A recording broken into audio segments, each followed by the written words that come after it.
السلام عليكم ورحمة الله وبركاته. أصحاب تشرفت لي كسو دوادا رمالا كوكين جانل maanta waxaa idin hayaa quraac aad iyo aad u fudud aad ka heli doontaan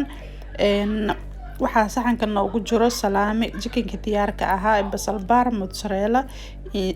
in yar mozzarella ku shuban doonaa waxaa kaloo sameyn doonaa raabka jikinka lagu duubto ayaa burka yar oo qafiifka ah oo fifidsan ayaan isticmaaleynaa yaanyadaasna waa isticmaali doonaa insha Allah wax yar hal qaado bar hadba sidii aad ku filnaado raabkan waa kan xabada ka isticmaali doonaa insha Allah inta kale uma baahani paakadka 8 xabbe ku imaada marka digsiga hadda saliid ku shubaneynaa digsiga already waa daaray waa kullee in yar oo olive oil ah hadaa rabtid whatever saliid aad haysatid insha Allah aad ku ridanaysaa markuu ku kululaado waxaa ku ridaysaa salaamiga inta xabba isticmaali sida soo diyaarsatay oo ku ridaysaa labada dhinac ayaa laga dubayaa insha Allah labada dhinac marka ka dubna haatana waxay noqonaysaa inaan ka saarno marka laga saaro kadib waxaan sameyneynaa raabka insha Allah ayaan sameyneynaa hadda dhinac ayuu ka gaduudanayaa dhinacaas markuu si fiican u gaduuto waa la rogayaa insha Allah kadibna dhinaca kale u rogeynaa dhinaca kale haddana markuu bislaado dan waa laga saarayaa dan raabkeena waxayna diyaarsanaynaa waa soo simple handan aad u macaan yahay wallahi maasha Allah waa wax qafiif ahna yani oona ku dhibeynin oo maaragtay faadna aad ka helaynin insha Allah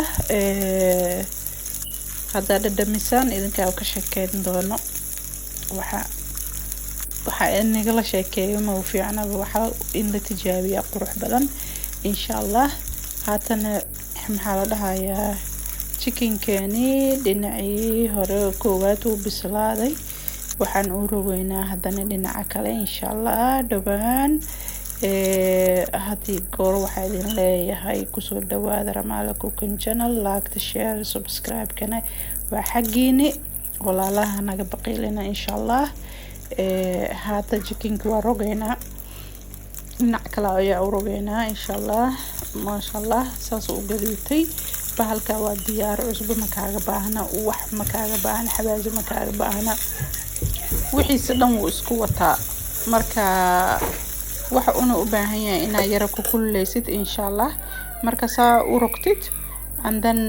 waxyaabo badan oo ku sameysan kartaa xataa ukuna inta qastid oo qudaar kale ku dartida ku shuba kartaa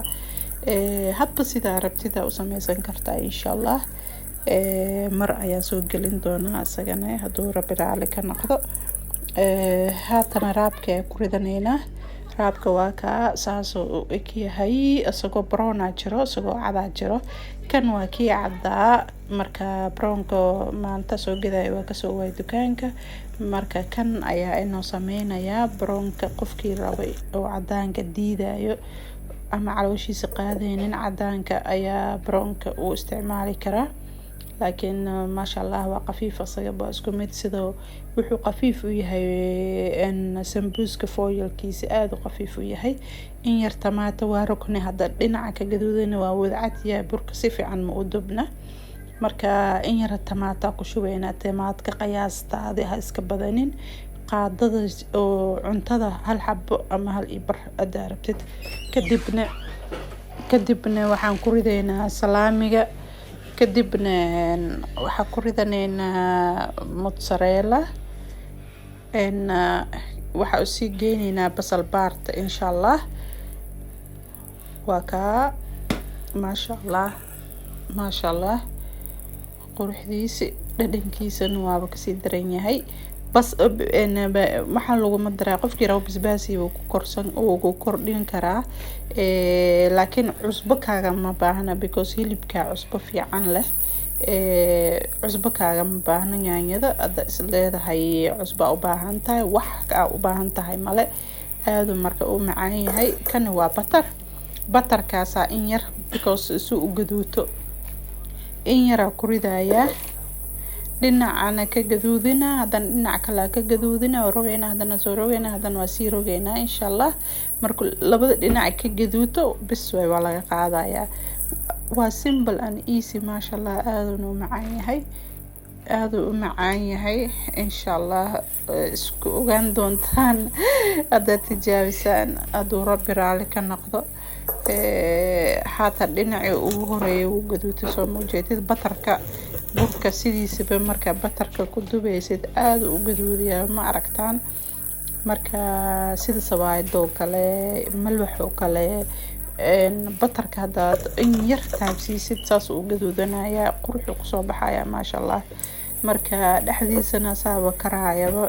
labada dhinac ay leen uroga dabka waa u yar gaawan yahay tartiib ma sha Allah kale arago noqonaya cunistiisina soo kuleel waxa waaye waaba qatar waaye ma sha Allah waa la dhacaysin runtii yani wax ku cusleenayo ku dhibaaya maahan waa hada koob kafe ama shaah soo sameysatid waxa arkaysaa asagoo ku tagtagay oo maaragtaya wax kala sii raadinaysid arkaysaa marka ma sha Allah waa gaduud hadooyno gaduud ma jeeda bis waa dabka ka qaadayna waa noo bislaaday wax harsan malahan mid caadi ahayn oo ku soo baxay ma sha Allah soo gaduutay dhaxdiisana wuu karay because hilibka already wuu karsanaa mozzarella-dana karis badan ma kaaga baahna tamaadkana waxay u baahan tahay naftirkeeda waa diyaar mar haddii gasacaysan tahay tamaadka ma u baahna inaa maaragtaya kukin badan ay qaadato marka huwaarkaas yar ay u baahan tahay bis ma sha Allah it is ready now waa diyaar waa ka saaraynaa ya aad qafiif u yahay runtii wax laga sheekeyn kara maahan sida uu kugu tagtagaya marka cunaysid inaba caadi maahan muujada dhaxda ku kalbaranayna soo dhawaada waxaan idin leeyahay asxaabta sharafta leh walaalihiina la wadaaga inta qeyrka jecel inta wanaag jecel la wadaagaan walaalahooda si ayagana ugu faa'iideystaan insha Allah waa ka cunadeen waa inoo diyaar koobkiina shaaha ama kafeega ama cabitaankiina jak inkastoo uu kafeega ku fiican yahay dhag uu ku yahay majeeda wax dhawaa isku wada dhilaaleen waxaan ku dhihi karaa inaba caadi maahan wax aad u heli doontaan insha Allah hala tijaabiyo wixii akhbaar ahna commentiga la ugu dhaafo waxa idin leeyahay waa walaashiina Ramaalo oo idin leh assalaamu calaykum waraxmatullaahi wabarakaatuh waxa idin kaga tagay khayr iyo caafimaad iyo barako insha Allah assalaamu calaykum